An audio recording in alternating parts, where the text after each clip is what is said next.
This is All Ships Follow Me by Mieke Eerkens. Chapter 16.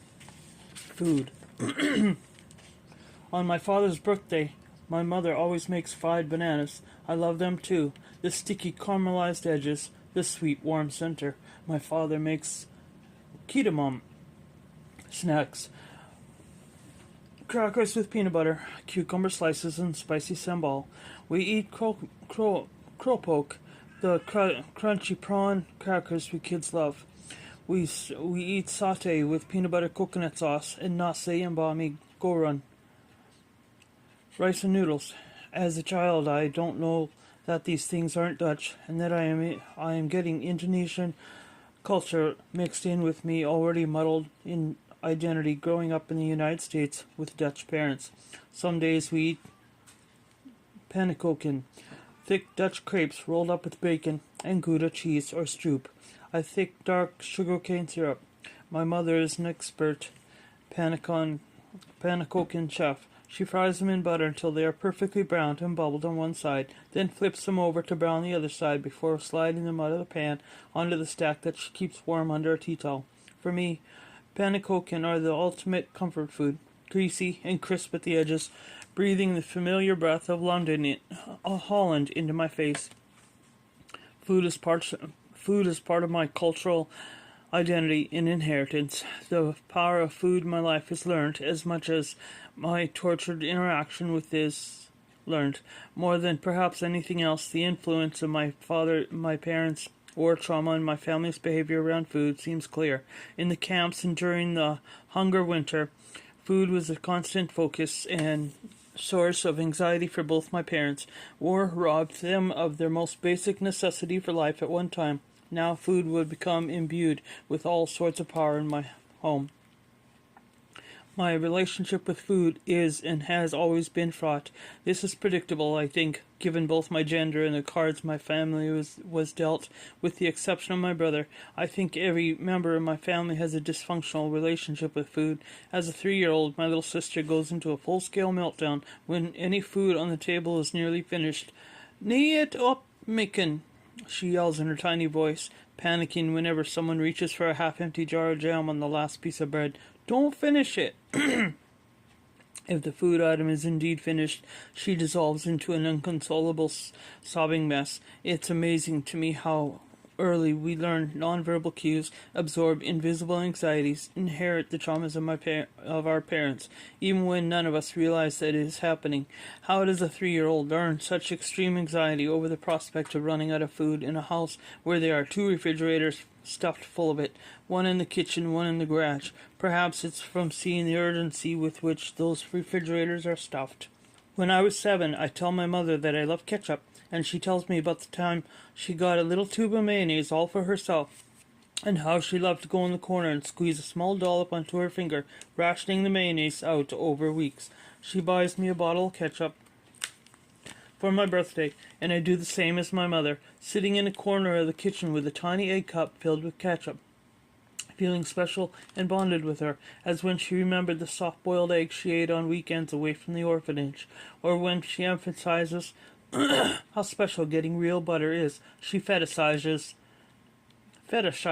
the lack of food. The best treat in the world is getting the leftover rice after dinner and putting butter and brown sugar on it, she says. We never had dessert in our family, and butter was so rare. I loved that so much. Later, when I'm 8 years old, she tapes a diet in my bedroom wall because I had grown a bit chubby. "If you get hungry, drink a glass of water," she says. We aren't allowed any fancy snacks.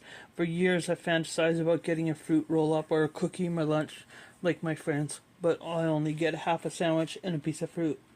My father always wolfs down his food at the table, then hiccups for several minutes. I imagine this is the way he used to eat in the camp, the kind of eating that starved animals do.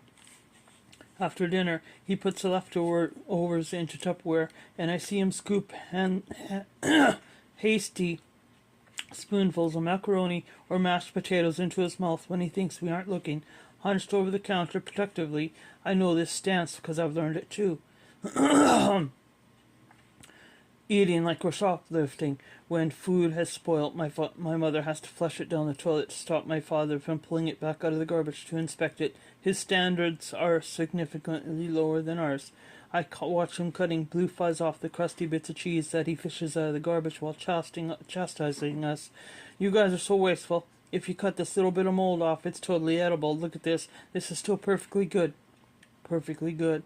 He eats the hard pieces of post-surgery cheese just to show us how perfectly good it is, even though he just ate a meal and doesn't particularly like the cheese. This is how I learned to live with food, day in, day out. Pacific Palisades, California, 1983. We have rabbits growing up in Pacific Palisades. First we have 2 rabbits, then my little sister lets them out of the cages at the same time, and soon we have 8 rabbits, then 12. We can't give the rabbits away fast enough. My sister likes to watch the male rabbit run around the yard after the females, and she keeps opening our painted Bunny Hilton hutch before my mother can stop her, so we have a lot of rabbits. At some point, my mother discovers that the supermarket in the center of our small community throws away boxes full of produce every day. So after doing our grocery shopping inside the store, she starts pulling our green Volvo station wagon around the back to the giant dumpsters. I always slump down low beneath the window when she walks brazenly up to the ramp to grab crates of wilted lettuce or carrots off the top of the dumpster. Certain one of my school friends will pass by in their movie star parents' Mercedes-Benz and spot us, and that'll be the end of my social life. But it gets more embarrassing than that. One day my mother spots a box of canned peaches in the dumpster. The labels are torn, but the cans are intact, so she takes those home too.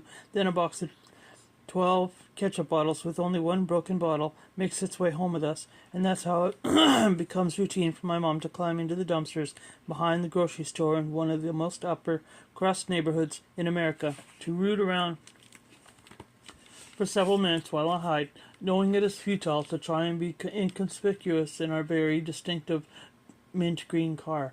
I am half embarrassed, but oddly also proudly sharing this anecdote now.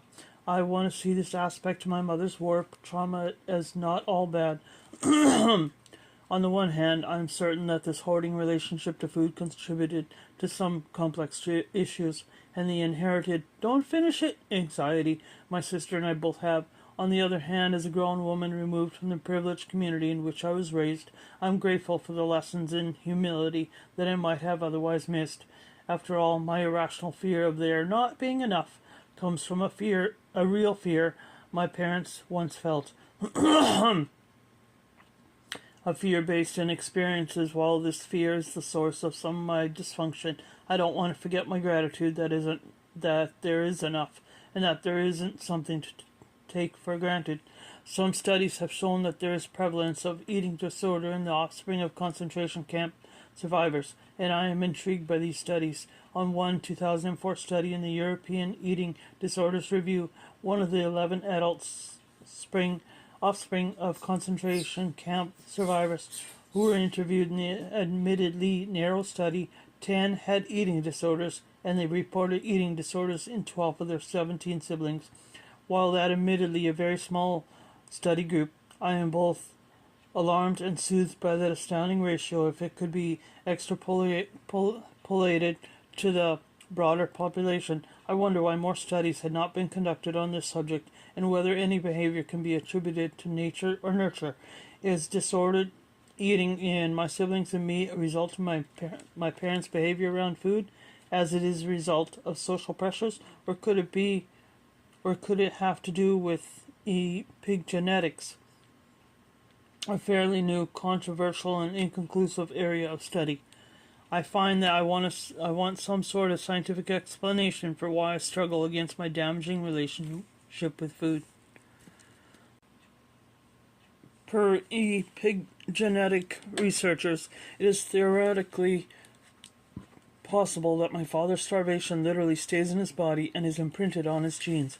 According to his studies of offspring of concentration camp victims and survivors of the Dutch hunger winter, if it turns out that to be the case, it would mean I am set up to be susceptible to these issues by a toxic mix of history, physiology, and psychology, but to my mind, it also means that there is a physical explanation for some of my problems.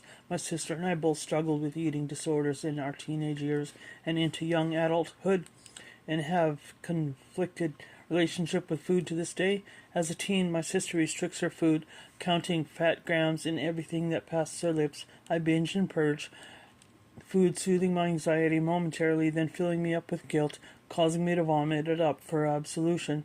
When I am in my 20s, I can't bear for people to see me eat. I don't feel I deserve to eat and belong. Believe people will judge me if they see me eating.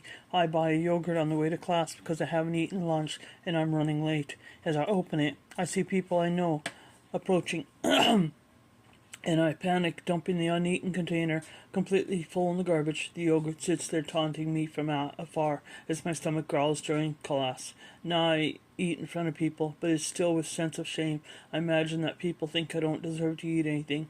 Only when I am alone do I feel relaxed when I eat. I no longer purge, but I cannot have large quantities of food in my house when I am alone. An open bag of chips, for example, causes intense anxiety. I spend hours with therapists trying to figure out the source of this anxiety.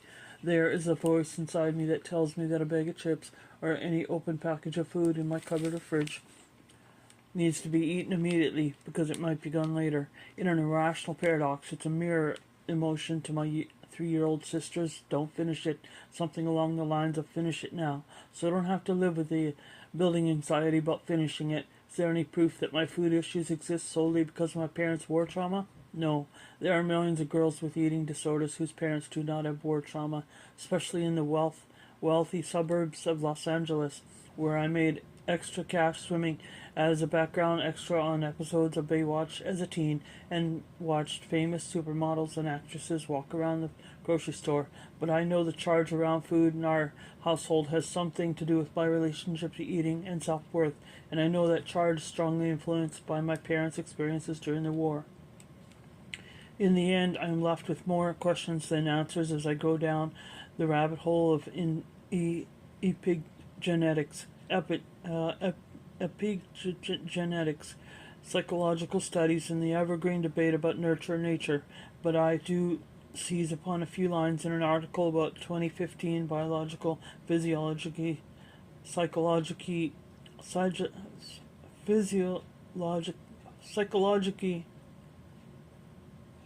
psychology study on Holocaust survivors' children that demonstrates an association of perception parental trauma with epigenetic alterations that is evident in both exposed parent and offspring, providing potential insight into how severe psychophysiological trauma can have intergenerational effects. The journal's editor, John Crystal, states Holocaust survivors have 10% higher methylation than the control parents, while the Holocaust offspring have 7.7% lower methylation than the control offspring.